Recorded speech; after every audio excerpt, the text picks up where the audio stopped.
Hi everyone, I've been shopping for some cool desk items to enhance my setup and productivity. So right here we have a mouse mat which I absolutely love. Not only is it a mouse mat, it's also a cutting board, which means if you're into arts and crafts, it can be utilized for that purpose too.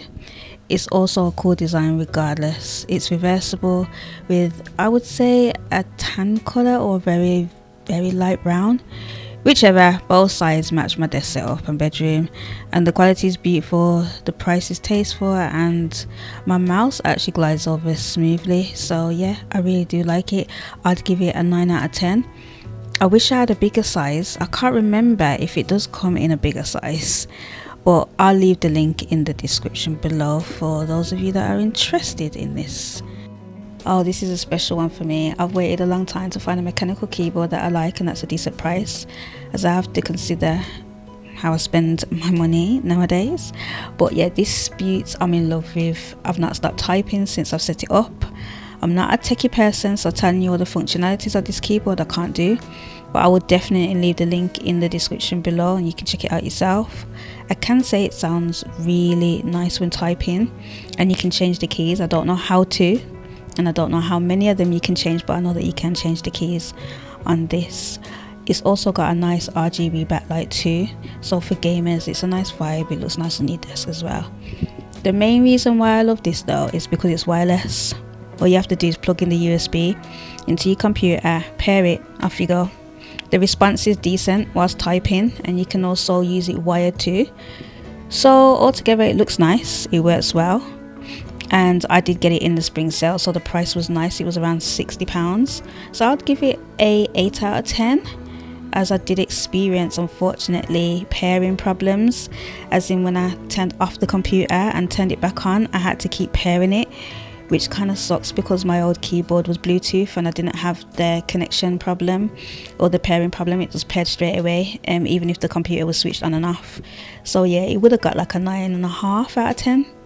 But unfortunately that let it down. But overall it is definitely good if you're starting out with collecting keyboards, mechanical keyboards, or you just like keyboards, or you want to buy something new, different, whichever. But yeah, love it.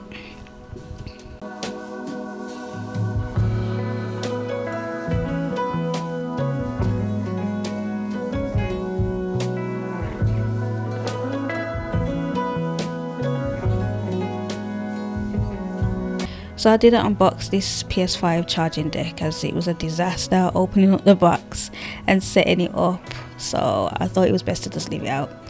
But it holds 2 controllers and it charges via USB lead, and it matches nicely with my PlayStation 5 on my desk. There's also an app that you can change the colours if you want, but the default colours are cool, to be fair. It's not bulky and the quality is pretty perfect, so I will give this a solid 6 out of 10. Having different colors other than the white would have been nice, and if the app was optimized for the Apple phones too, because it's only for Windows or Android phones. So yeah, if it was Apple as well, it would have been got the score up a little higher.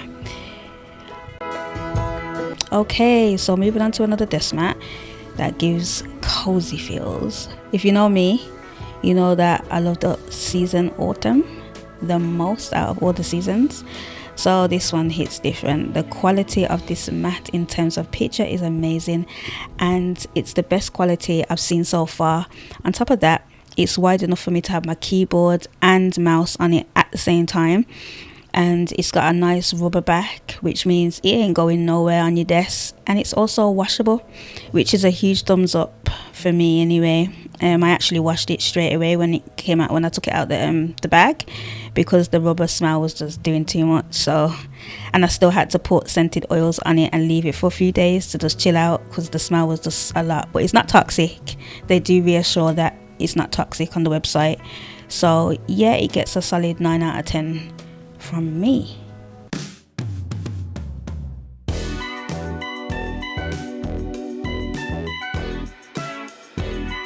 This might not mean much to you, as you may have already watched the full season on one of those subscription platforms, but I'm not subscribed to any of them and I don't plan to subscribe, so I just found a good deal on Amazon and just bought the whole series, and well, at least series 1 anyway. Not only did I play The Last of Us Part 1 on the PlayStation 5, I also platinumed it. That's how much I love this franchise. So watching the movie so far and seeing how close it is to the game, it's mind-blowing, man. It's mind-blowing. So we're coming to the last 2 items, and seeing as I'm on The Last of Us 5, I did purchase The Last of Us 2 to platinum. I have played the game before. I borrowed it from a friend, but then I had to give it back, so I didn't get to platinum it.